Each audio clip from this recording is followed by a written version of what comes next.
There we go. And Rob, I can't see you at the moment, but if you can let me know, find where you are. There you are. Okay. All right. Welcome to the Rotary Club of Georgetown. My name is George Lorgan. I am honored to be the president this year and finishing up my last month of presidency. Georgianne would be with us today, but she's moving her mom into a extended care facility. And so she's very, very busy with family things right now. But again, I want to welcome everyone to Rotary. And let's go ahead and get the meeting going. We start off with Ron Garland. If y'all would all join me, please, in a word of prayer. Dear Lord, as we gather together as Rotarians, though we are separated physically, we are together as a group. We ask your special guidance and direction today as we continue to live within a period of time unique in our history, unique from the perspective that we deal with a physical pandemic, and unique that we deal with emotions surrounding all of the activities that have occurred in our country over the last several days and almost 2 weeks. We ask for your support. We ask you to guide us.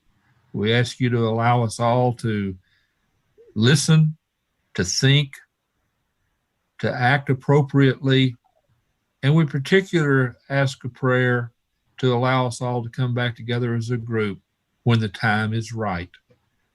Normally, I would bless food that we're partaking, but it would be food that I'd seen, and we're all separate, so I haven't seen the food. So let's just end by saying, thank you, Lord. Amen. Amen. Thank you so much, Ron. Barbara.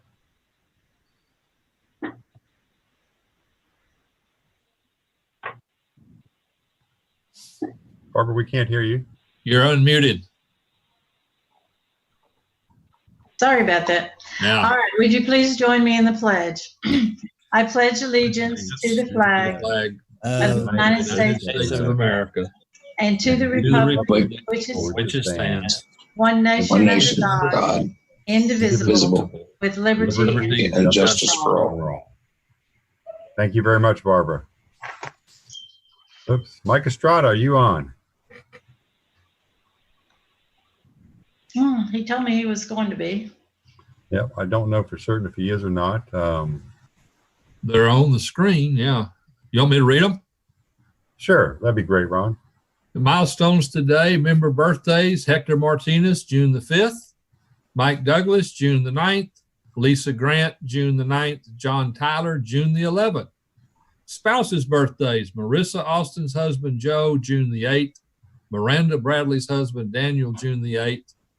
Great anniversaries: Barry and Twyla Bowden, 47 years, and Ron and Crystal Swain, 47 years. How sweet is that? That is so awesome. So Barry and Ron, are your wives here with you in the video? He's at the church. Ah, yes, Ron. No, is. I'm at the church, yeah. Yeah. Club anniversaries: Gary Anderson, 11 years, and James Burke, 4 years. And by golly, salute. Salute. Thank you so much, Ron. Visiting guests and visiting Rotarians. Yes, we have a guest today. With us today, also on Zoom, is Tony Ripley.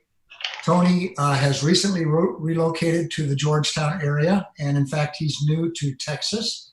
And Tony's with us. Tony, would you like to say a couple of words? Thank you, George. Yeah, it's an honor to be with you, and I thank you for welcoming me so well, and great to meet so many of you. We just moved from Franklin, Tennessee, and my wife and I of almost 18 years have 2 kids, 11 years old, 13 years old. And my dad lives in Bastrop, Texas, which is what brings us down this way, as well as developing a business working with young people. So it's great to be with you. Tony, welcome. Thank you so much for joining us. Thank you, Look George. forward to having you apply and get into our club if you're interested. All right. Thank you very much. Do we have any other guests or visiting Rotarians? I guess I still qualify as a visiting Rotarian. Tom Howard, I'm from the Rotary Club of Austin. And Yes, sir. I'm looking forward to my membership in the Georgetown Club next month. Fantastic, Tom. We're looking forward to having you. Thank you. Thank you so much for being with us. I saw Carolyn Holloway. I did too. Yes. Sure. Yes, I'm visiting from the Sun City Club. Very glad to be here today. Thank you. Thank you, Carolyn. Thank you so much for joining us. Who else do we have?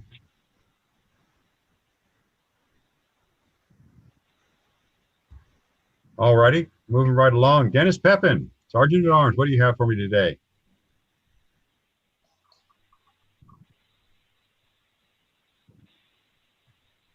Must not be here. Dennis is on. Dennis, He's got me muted, you know. I haven't muted anyone, Dennis. I just unmuted myself. That's a good thing to do. Thank you. 20 push-ups. That's all from Sergeant at Arms. The president has to do 20 push-ups for disdaining me.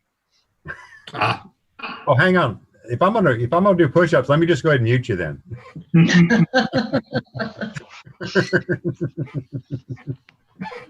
Thank you, Dennis. You're awesome. I appreciate it.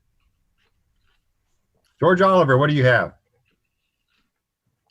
Well, we have, as you heard, two visitors. Tom Howard is going to be a member as of July 1st. He's just waiting out his membership in the Austin Club to expire, and he's going to transfer that membership. Tony Ripley is he didn't mention it, but he is a longtime Rotarian himself and belonged to a club in Franklin, Tennessee. And he wants to continue his Rotary membership. And I think right now he's maybe exploring some different clubs. I'm not sure, but we sure hope that he finds this a good experience today. Also recently, Glenn Beck has tendered his resignation from the club. So we've gained a lot of members, but some have dropped out, him and Dave Fendrick recently and some others. But unfortunately, Ms. Igo, what's her first name? I can't remember it now. Erica Igo, who was just a bundle of energy and smiles and goodwill, has decided that due to the circumstances in her life, she needed to drop out of Rotary for the time being. So we hope that at some point they all rejoin, but for now they're not members of the club. So that's kind of our status today. George, thank you so much for the update. Very much appreciate that. There's Dr. Manola on today. Had not seen him. So I wanted to just take a moment to remind you that, do the right precautions, make sure you keep yourself safe. There's a whole lot of, someone's okay there. Is that Dennis coughing over there? I have to mute him or something. Ron Swain, talk about some of the different volunteer opportunities here. Okay, thank you, George. I see you have up on the screen the Faith in Action request for individuals to volunteer to do care calls. That is kind of a standing request, although I haven't honestly touched base with either Vicki Olcott, the executive director, or Michelle Wickerson to see what the status is, and I'll do that this week. So if you're interested and have not signed up, Michelle, who is coordinating that project for them, doing the care calls to seniors who are in isolation but need some social connection. I'm certain that they would appreciate that. The next slide is the caring place, and you see the food requests there. But I also sent George an update that the caring place is opening on a limited basis now. They're a thrift store and are receiving some donations as well. And I guess maybe you didn't get a chance to get that up, but and I apologize, Ron. You're absolutely right. I should have had that in there. Thank you. But I'm sure that some of us who've been taking advantage of this time to clean out our closets or clean out our garages, as I'm doing. In fact, I discovered some check stubs that go back to 1969. I don't know if they're any value today, so I'll just hold on to them maybe sometime in the future. But the Caring Place will be receiving donations so that they can upgrade their supplies in their thrift stores. And then these are organizations that our club, through our grants committee, has supported over these past several weeks. And the Caring Place, we awarded a $5,000 mini grant, as well as to the YMCA, which was conducted the child care for essential workers, and then the ministry Any Baby Can, which supplies food and other essentials to mothers of low income backgrounds, and these are first time mothers for the most part. So I think that's all from our task force, George. Thank you very much. And then thank you for all the work that you were doing. And Jim Deuser.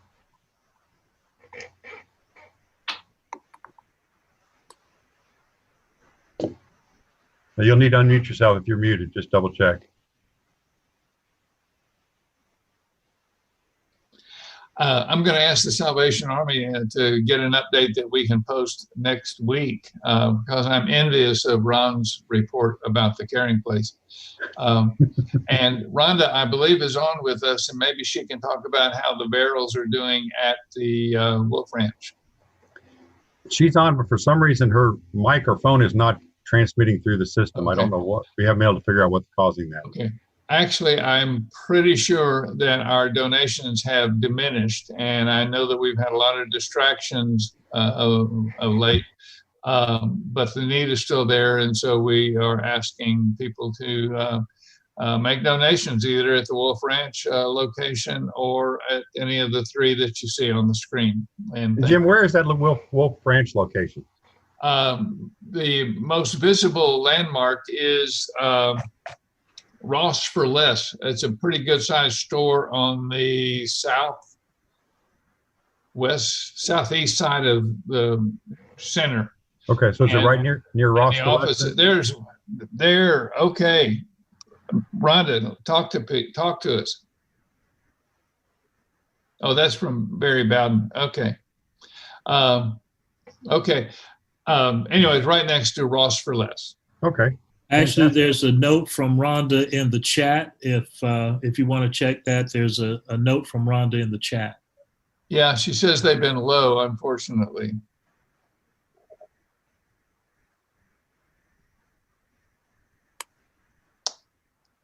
Oh. Rhonda says she needs more donations. Absolutely. Okay. So as Ron Swain pointed out and Jim were talking about, hey, this has been a time where we've been forced to be at home, so we're probably doing a lot of cleaning and going through stuff that we've put off, and it's a great opportunity to put those things to use with someone else who can use them, especially in the area of food for the Salvation Army to distribute to our neighbors who need that food, and then other items that can be sold at the thrift store through the Caring Place. That'll help restore the income that they used to have to buy the food for people there. So all of that works together to help our community. So take advantage of that opportunity. Jim, anything else? No, that'll do it, but thank you very much. You're welcome. Thank you. We do have a ramp build, not this weekend, but the following weekend, Saturday morning down in Pflugerville. Got some fairly strict restrictions there to make sure that everybody stays safe. So, pay attention to those. Maximum 9 people. So please let me know if you're coming, so we know how many numbers we have. Everyone will be wearing a mask. If you don't have one, we will supply that. Members will work in pairs, at the most. And even then, you want to try to keep your distance, maximizing distance from other builders. We will have sanitizer. We'll have wipes. We'll have gloves for everybody to wear. So all of that will be taken care of. Sanitizer available for you to use. And obviously, the last statement is real obvious, but you always want to say it. If you are sick, you can't participate. Just stay home and get well, because we want you well and healthy. So anyone who's available to do that, please send me a message, or Myra. Myra's going to be sending out a notice, concerning that, and you can either send it or go online, reply to that, or you can send me a text message either way, as long as we know who's coming. Thank you so very much, and all the support that we've had over the years in that area. Golf tournament. I don't think Jeff is on. I know Nathan is not. He's still recovering from surgery. But golf tournament is rescheduled for Friday, August 28th. So plan on being there. That'll be also where our club will meet. At least that's the plan if we're going to actually meet in person. We don't know for certain if we're going to be able to have a crowd there or not, or if it's going to be spread out across the golf course. So we don't know all the parameters on that yet. But we're working on it. A couple things going up. Zoom district Zoom series this afternoon. Past Rotary International President Barry Rassin will be speaking there. District Assembly, definitely want to come to go. That's tomorrow. Tomorrow morning at 9 a.m. from 9 till noon. And then the Field of Honor and the Sponsorship Committee have back-to-back committee meetings on Tuesday morning, 8, and then right after that, probably around 9 or 9:30, we'll start up with the Sponsorship Committee meeting. So love to have your participation in that area. We will have another virtual club meeting next week on the 12th. The ramp build, as you already saw, is on the 13th. And Invitational Golf Tournament we already talked about. I forgot to put another slide in here, but Jeannie, are you on? I think you're on. Is there anything I want you to mention a couple things about what's going on in the Field of Honor, if you would mind? Okay, great. Thank you, George. Yeah, we've got our website up and running, so please go on there and check it out. We've got a lot of great events that are coming together that are being brought in by other people, such as the Central Texas Philharmonic has decided to join with us, and their very first event of the season in November is going to be the Field of Honor Patriotic Concert at the Clet. So, I mean, it's people like that and the City Arts and Culture Department and others that are joining us to make sure that we have some wonderful events throughout the week. So please check all of that out on the website. And also, please go on the Facebook page and like us. Jeannie, what is the website for that? For the website itself is www.georgetown.tx.fieldofhonor.org. Sorry, no problem. I was trying to make it a different thing. Anyway, and then the Facebook page is Georgetown Field of Honor. So just look it up on that way, and then go and like that. Perfect. And share the information, if you will. Absolutely. Fantastic. Thank you, George. No, thank you. Thank you very, very much. That was awesome. And I'm really excited because I know that one of the things we're working very hard on is not having the entire Field of Honor rely everything on our club, but having an outside participant of other folks that contribute to that Field of Honor and work together to make it a big community event, as was originally thought of when we came up with that idea to be a signature project that involved the whole community. So we're continuing to work in that direction, and thank you so much for your leadership. Without any further ado, do we have someone special going to introduce Carrie and Tiffany, or? I am. Okay, fantastic. All right. Well, I'm very proud to introduce Carrie Stanel and Tiffany Sturman. Carrie is the CEO of the Williamson County Children's Advocacy Center, and Tiffany is the Director of Community Engagement. Carrie came to us about 2 years ago, 2 years in October. She has had coming with 5 years of experience with advocacy centers at the Paluxy River Children's Advocacy Center close to Granbury. She was a family advocate before she became a director. She graduated from the University of Colorado at Boulder, and she's an avid soccer player. She's married to Britain, a guy from Great Britain, Richard, and they have 3 wonderful children. Tiffany, the Director of Community Engagement, has been with us about a year. She's responsible for overseeing the center's fundraising initiatives, prevention education, volunteer engagement, and communications. She's a native Texan, but she lived in Hong Kong for 12 years, and she's been working with nonprofits, I believe, her whole career. So welcome, Carrie and Tiffany. I'm so proud to have you on board as the president of the board. You've made my job really easy, so I'll let you take it over. Thank you, Barbara. Thank you so much for having us, and it's fantastic to see so many friendly faces and people that support us and collaborate with us. So it's really wonderful to be in such great company. I'm going to let Tiffany start us off and talk about some of the things that we're doing right now. Sure. And I hope everyone can hear me. With Carrie's microphone on the laptop gets a little sketchy, so let us know if you can't hear us very well. And so, yes, just to echo Carrie's message that it's so nice to see so many supporters of the Advocacy Center in Rotary, and know that so many Rotarians are already behind us, and really thankful for the opportunity presented to us just to talk about what we're seeing right now in terms of the dangers to our children. Right now, a lot of people might think that, great, child abuse is down. Maybe you've read our articles that have come out in Community Impact, or heard the radio interview with Rob Hipp, and to hear that overall in statewide intake numbers, reports of child abuse are down. But what is the real important message, and for you guys, and what we want to be able to share about today, is that that does not mean that abuse has gone away. We know that it's just gone underground. We know that our children, and even as the state starts to open back up a bit, everyone is still being, very protective over their children, is that they're not being exposed to those community members, specifically teachers, and as we go into camps, camp counselors, who are our number one reporters of child abuse. They're the ones who are really making those reports. And so when they're not seeing children, the reports are not coming in, but that doesn't mean that child abuse has gone away. Do you have anything to say? Yeah, I think just important to know that we kind of keep our eye on statewide numbers. And so it might be handy for you guys to know that statewide, that numbers are down to the statewide intake numbers 30 to 70%.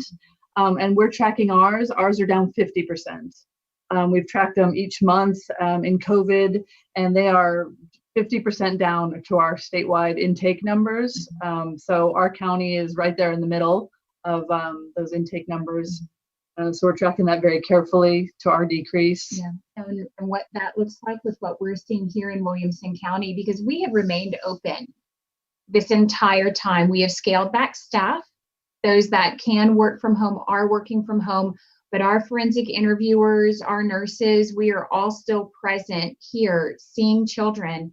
And so how that's played out is that for both April and May, when we look at who is the perpetrator of children, who is that alleged perpetrator, approximately 60% are parents. And approximately 20% are other protective family members, or should be protective family members, I'll say, as in grandparents or aunts and uncles. So that's where we want any opportunity we can to raise that concern, is that children do not have the escape or the respite of school. They are home with their perpetrators. They are being seen and by their perpetrators all the time. Do not have summer camps to be able to have time outside of that home environment for them to be safe. So what that looks like in our world, right, is a lot of concern for kids, right, because they're not likely to report their own abuse. Sometimes they don't even know it. So for us, it's a very concerning scenario. When what we expect is a big uptick in abuse cases later on, when they are back to an environment where they are with the people that we know are more likely to report the abuse.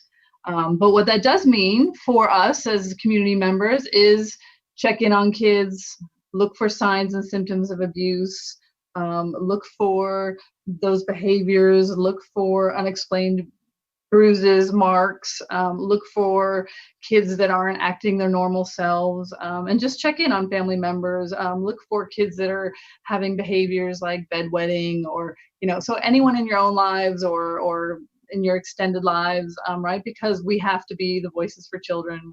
So that's what we can do in our own lives, is we can be those adults, those active voices, because kids don't report their own abuse. That's what we know. And then we can and what we can do at the Advocacy Center is we can be really active. We can get prepared because we know we're going to see an uptick in abuse cases that we're not seeing now. Yeah, this is the time where, because they're not seeing number one reporters, and just to echo Carrie's point, is to say, well, that common phrase, it takes a village. We as the village now are called to step up and be more vigilant in our neighborhoods, in our communities. And so when we are checking in on our family members, taking a look, even if it's on Zoom, at children in the background, because we have seen those reports come in that says, I was on a Zoom call or, a similar, in a similar capacity, and I could see the child in the background with bruises on their face. And so the person on the other side of that camera made that report in. So we can still utilize technology, even when we're not seeing children in real life, to be able to look out for those signs and symptoms, and really be the ones to step up and make those reports. You don't have to have proof. You are not the investigator. We leave that to the investigators. We are the protective adults who just have a suspicion and make the report of that suspicion to keep children safe. It's always our job to remind you, you're not being a busybody, right? It's our job to be voices, because again, children aren't going to do it for themselves. Something else to just to highlight the numbers again is last April, we were reading about 435 intakes of abuse. This April, we read 250. And last May, 412 intakes of abuse. This May, 275. So we're still seeing kids. We're still having them coming in. The cases have been severe that we've seen, but we're not seeing nearly the number come in. So again, because they're indoors and we're not getting those reports. Yeah. So some of the things that we're working on right now is pushing out information, not just about signs and symptoms, but we know, especially those of us, I've got elementary school age children in the home. Carrie has junior high, now high schooler kid in her home, and we're all trying to work from home, and they're trying to do school, and tensions can run a little high. And that's in a standard household. We still get to have our jobs, right? In times of severe stress, the level of severity and child abuse also increases. And so we're all kind of figuring out, how do we cope with our emotions? Where can we channel our frustrations? So we're putting out information, right, for parents, for grandparents, on how to walk kids through their feelings, how to walk yourself through your feelings, so that we don't get to the tipping point. And just trying to provide as much education and training opportunities as possible, so that we can all work within to keep our own feelings in check and not let that spill over to where, we have people who are hurting children. So all of our education has gone online. Some of our events have gone online. We've got our bingo that was planned for a big in-person event has now gone online. We turned all of our April events went online because April is Child Abuse Prevention Month. So we have, like many organizations such as your own, we've gone online with as much as we can. Anything else you want to mention? Yeah, a great way to just really check in with us and see what's going on is our Facebook page. So facebook.com/WilcoCAC. We're really active in being able to push out great articles to read, books that we're reading, celebrations, right? Because a part that we don't get to talk about a lot is the celebrations. We know that there is healing through abuse. It does not have to be a stamp of generations upon your family, to be cursed through this. And we get to see those celebrations through our counseling department and the healing. And so we do push out those celebrations, those good news, those great news opportunities, to be able to do. We are so that's a great way to keep in touch with us. Our webpage, we have our webinars So we do children training. So we've been doing a lot of teaching kids about internet safety, which we would normally do in the classroom setting or some other, but we do it now in a webinar format. We also provide training for parents or caregivers on internet safety and body safety. And then also for the grownups on how to recognize and report abuse. So all that, like I said, we put it on our Facebook page. We put it on our website about webinar opportunities for children. And for any pinners out there who like Pinterest, then you can follow us, because that's where a lot of those coping skills that we're talking about, coloring and family activities, to be able to have this conversation about prevention, about safety, about calming and coping and regulation, is all on our Pinterest page as well. So we're really active in being able to push out and be a resource. We are a resource to you guys as our community. If you're wondering, all of our mental health services did go online, so our counselors are able to provide telehealth to any of our clients that were able to do that, and they are slowly coming back to the building, very slowly for the few clients that weren't able to access the internet or were very young clients and that wasn't viable for them. So we're slowly starting to see some clients back at the center, but otherwise still doing telehealth for counseling clients. So and we still work in teams for our direct services just to stay safe at the center. And the only people back allowed in our building at all are clients. We don't. That's how we're still working in this environment. So. Yeah. And I'll say one of the last things, just as especially for those of you who may not be familiar with the work that we do through the forensic interviews and nursing and counseling and all of the education that we provide. Is to let you know that everything we do is 100% free for our clients. And we're really proud of that fact, right? The most important thing, we talk about hope, healing, and justice. And we want to be able to provide families hope on a regular basis.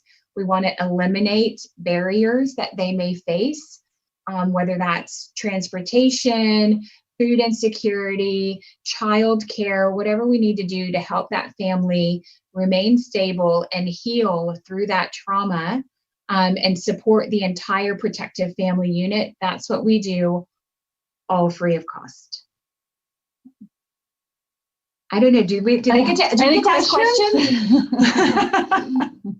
Carrie, would you walk people through the process from the time you receive the intake for the child until the child graduates? Just quickly go through what you actually do. Yep, I feel quickly. So family will report abuse. Somebody will report abuse. The family will be told to come to the center. They will come. They'll meet law enforcement and CPS here. And so they'll get greeted. A family advocate will come, and they will be there to support the family, the parents. The child will have a forensic interview here with our forensic interviewer. And we do that for law enforcement or CPS or both. And meanwhile, the parents are getting support. They're getting talked to with a family advocate about the whole system. What's going to happen next? If there's going to be court, if down the road, they're getting told what the forensic interview process is like.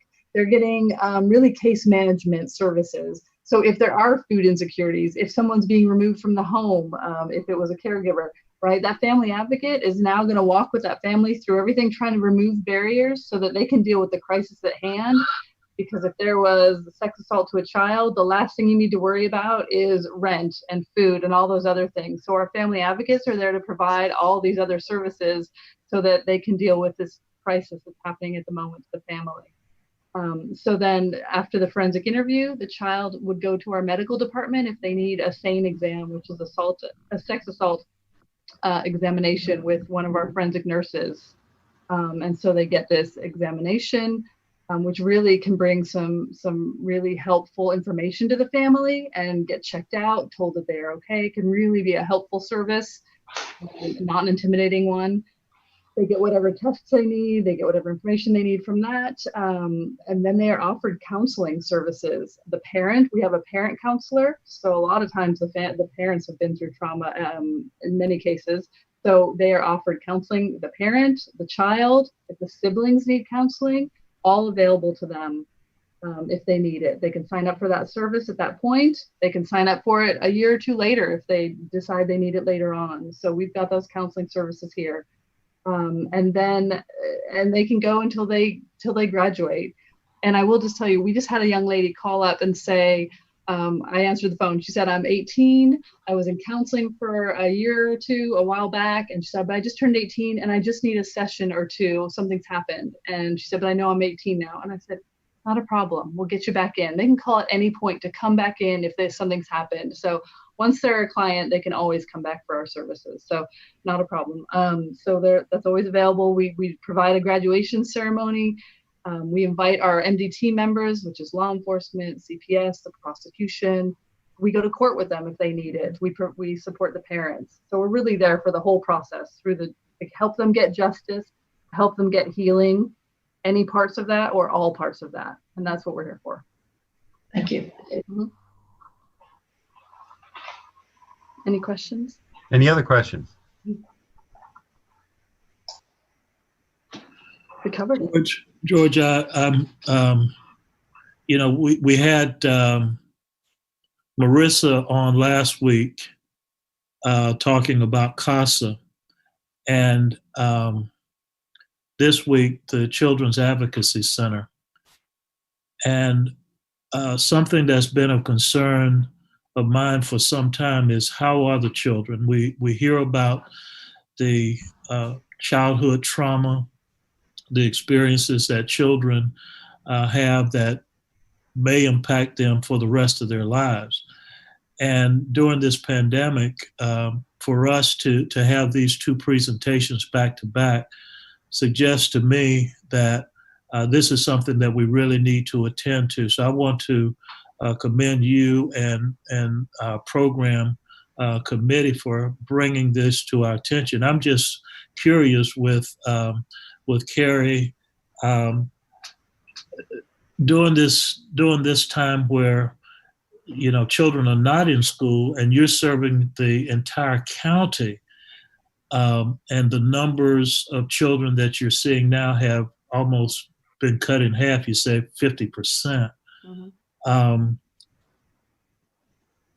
What are there cases of children who maybe there were suspicions before this pandemic hit, maybe from teachers or others that you all follow up on? Or is there any type of intervention occurring along those lines? That's a good question. That's a little bit difficult to answer. Yes and no. It depends. If they have come through in our intakes more than once, then yes, because if we see them come through, we highlight them, we bring them to law enforcement and CPS's attention that they probably need our services because they've come through. So there are certain ways that we follow up on those, but it's determined by the team. So it's not just us, it's law enforcement and CPS. So it's hard to answer that. So yes, it just depends, but it's really situational. Yeah. I would think that it's a very difficult and challenging time that we're in, and these children are living with their predators, and how do you get away from that? Yeah. Go ahead. I was gonna say for us, there's a whole different. We know because the way that kids disclose abuse and don't disclose abuse, like we know there's so many kids out there. The more we work in prevention, we hope to really empower people to help really talk about this issue, especially sexual abuse, right? Because it touches so many people, so many families. It really, it's hard for people to talk about that. So we know there's so many people affected that just will never say anything. I mean, it's not until adulthood that many people will say something. Yeah. So it's really trying to, there's so many kids out there that we're never going to get to disclose or talk about it. So that is such a bigger thing. The ones that, so that it's a much bigger issue. It's really, bigger than even the ones that have come to our attention. There's a lot of kids out there. Right. Well, thank you so much for what you're doing.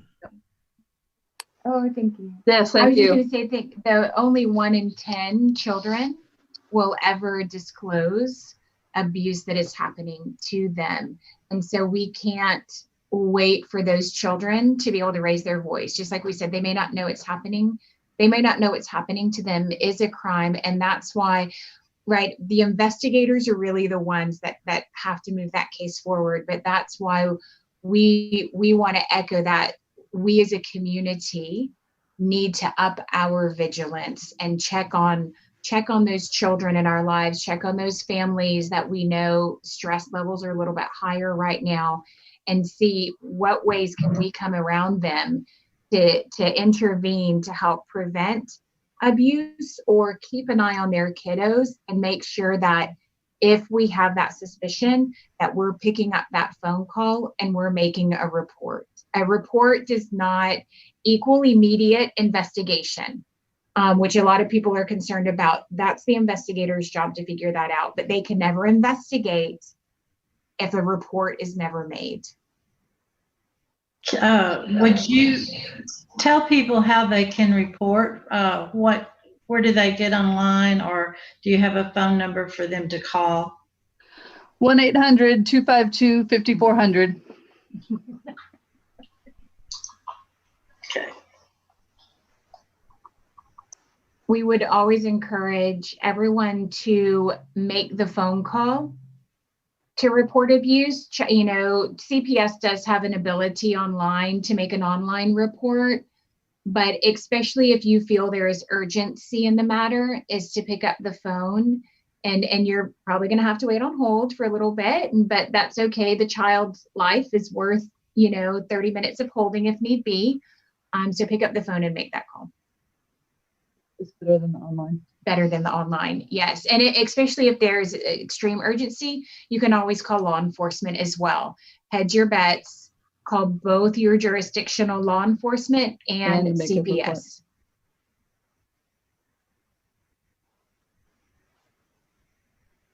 The 800 number you gave, where does that go to? Does that go to CPS? Yes, that's a CPS hotline number. And we get that, and again, we see all of those statewide intake. We get them, law enforcement gets them, and CPS gets them when they come in for Williamson County. So there's 3 sets of eyes on those when they come in. Excellent, excellent. Well, we want to thank you very, very much. Yeah, we're actually running out of time. Sorry. One last question I would like to ask. I know it was answered for me earlier by Barbara, because she understands this much better than I do. And Ron had mentioned that Marissa was here last week from CASA. And many people may have the same question that I have had, and it's been answered more than once, but sometimes it takes a while for it to sink in for me. What's the difference between CASA and you? Or, you do sometimes the similar things and sometimes different things, and maybe it's hard for people to understand the difference of what the roles are. Yes, and because we have advocates in our name, it gets very confusing, and we love our friends at CASA. So we're really on the front end of the investigation. I sometimes think of the kids that come through here may become CASA kids later on, but we are at the front end of the investigation. So kids are coming through and there's an initial allegation of abuse. So those kids in CASA have been removed from the home and are in court, right, at that removal process.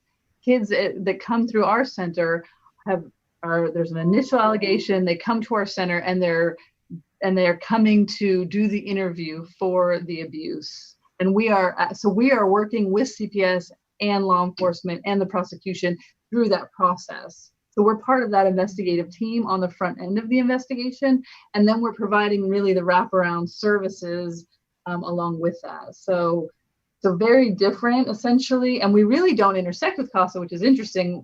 We work in a lot of the same ways. We're very friendly with them, and we collaborate in a lot of community ways, but we don't intersect with them because they're only involved in the court process when kids get removed from court. Okay, you cover all of the abuse, and they come in just when farther down the road when someone is removed from a home. Yes. Okay. And most often children are here with a caregiver. So our kids, I mean, a child could come in when they're a foster child, but most often they're here with a caregiver. So they're just at a different point in the court process. Understand. Again, That makes sense. Thank you very, very much for the clarification.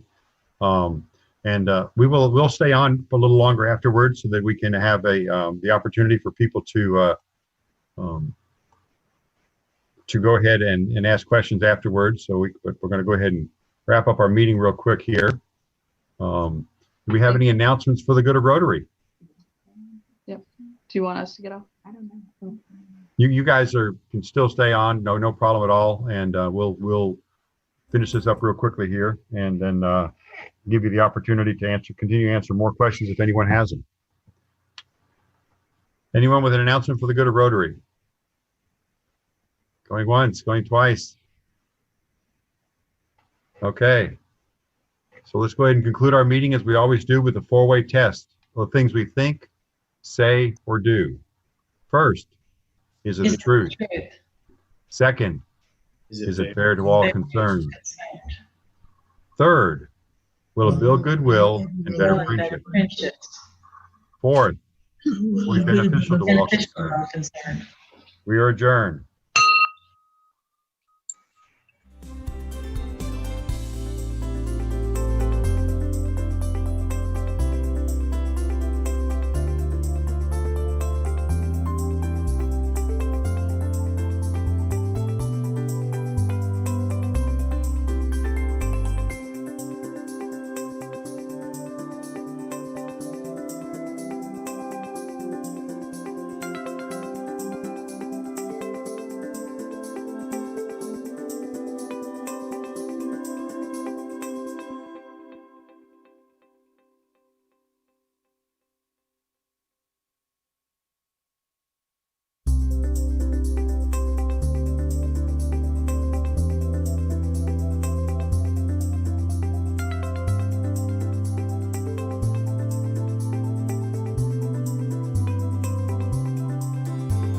Thanks for joining us, friends. That concludes today's Rotary Club of Georgetown meeting.